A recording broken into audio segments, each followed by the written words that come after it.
بسم الله الرحمن الرحيم. السلام عليكم ورحمة الله وبركاته. الحمد لله رب العالمين والصلاة والسلام على سيد المرسلين محمد وآله وصحبه أجمعين أما بعد. حاضرین و ناظرین، یہ درس نمبر 963 ہے، 963، اور آج سورہ یوسف کی 2 آیتوں کی تلاوت اور تشریح کی جائے گی، آیت نمبر 56 اور 57، 56 and 57۔ چلیے سب سے پہلے ان 2 آیتوں کی تلاوت کرتے ہیں، لفظی ترجمے اور ترجمے کے بعد تشریح کرتے ہیں۔ اعوذ باللہ من الشیطان الرجیم، بسم اللہ الرحمن الرحیم۔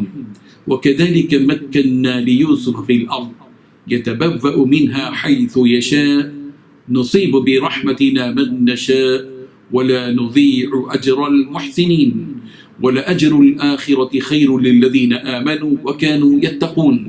صدق اللہ العظیم۔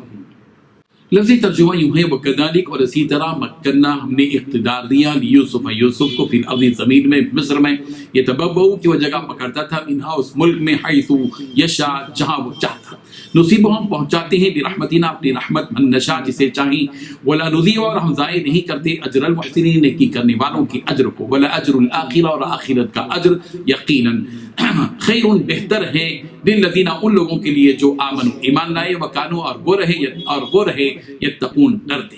ترجمہ یوں ہے، اس طرح ہم نے یوسف کو ملک کے مصر میں جگہ دی اور وہ اس ملک میں جہاں چاہتے تھے رہتے تھے۔ ہم اپنی رحمت جس پر چاہتے ہیں کرتے ہیں اور نیکوکاروں کے اجر کو ضائع نہیں کرتے، اور جو لوگ ایمان لائے اور ڈرتے رہے ان کے لیے آخرت کا اجر بہت بہتر ہے۔ ان 2 آیتوں میں 3 باتیں بتائی گئی ہیں۔ پہلی بات، اس طرح ہم نے اپنی رحمت جس کو چاہتے ہیں، اس طرح ہم اپنی رحمت جس کو چاہتے ہیں پہنچاتے ہیں۔ دوسری بات، نیک لوگوں کے اجر کو ضائع نہیں کرتے۔ تیسری بات، آخرت کا جو اجر ہے وہ ان لوگوں کے لیے ہے کہیں زیادہ بہتر ہے جو ایمان لائے اور تقوی پر کاربند رہے۔ بزرگان محترم، اللہ تبارک و تعالی یہاں اپنا دستور بتا رہے ہیں کہ نصیب برحمتنا من نشاء، کہ ہم جسے چاہیں اپنی رحمت پہنچا دیں۔ اللہ تعالیٰ کی مشیت اور ارادے پر کوئی غالب نہیں آ سکتا، اس کے ارادے کو کوئی ٹال نہیں سکتا۔ وہ اپنی رحمت کا خود مالک و مختار ہے، وہ اپنی رحمت جس پر چاہے اتارے، جس کو چاہے اپنی رحمت سے ڈھانپ لے۔ پھر اللہ تبارک و تعالیٰ اپنا ایک اور دستور بھی یہاں بتایا، وَلَا نُضِيعُ أَجْرَ الْمُحْسِنِينَ، ہم اچھے کام کرنے والوں کا اجر ضائع نہیں کرتے۔ اللہ تعالیٰ کی رحمت اور اس کے انصاف کی ترازو ایسی ہے کہ وہاں جو اچھے کام کرنے والوں کو انصاف کے ساتھ اجر دیا جاتا ہے، وہاں ظلم کا کوئی تصور نہیں کیا جا سکتا۔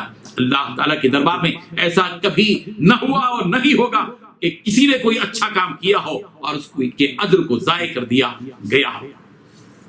یہاں اشارہ ہے اس بات کی طرف کہ یوسف علیہ السلام نے بھائیوں کو کی ایذاؤں پر جو صبر کیا، ہم ان کے اس صبر کو بیکار جانے نہیں دیں گے، اور انہوں نے جو قید خانے کی عزیز مصر کی بیوی کی وجہ سے جو صعوبتیں اور تکلیفیں برداشت کی ہیں ان کو ہم ضائع نہیں کریں گے۔ چنانچہ اللہ تبارک و تعالیٰ نے حضرت یوسف علیہ السلام پر گزرے تمام مصیبتوں اور مشقتوں کے بعد ان کے لیے سلامتی کی راہیں پیدا کی، ان کی مدد و نصرت فرمائی اور ان کو وہ اونچا مقام عطا کیا کہ ان کے بھائی اس کا تصور بھی نہیں کر سکتے تھے کہ جن بھائیوں نے ان کو سوکھے اور اندھیرے کنویں میں ڈال دیا تھا۔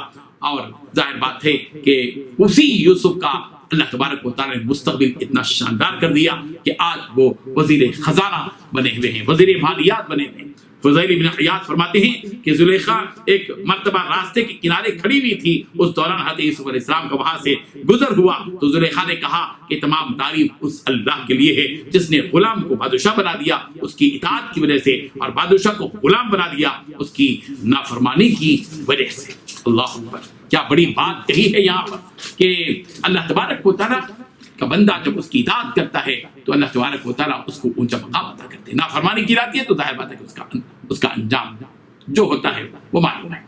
وَالْأَجْرُ الْآخِرَةِ خَيْرٌ لِلَّذِينَ آمَنُوا وَكَانُوا يَتَّقُونَ، اور یہ حقیقت ہے کہ آخرت کا ثواب ان لوگوں کے لیے بہتر ہے جو ایمان لائے اور تقوی اختیار کرے۔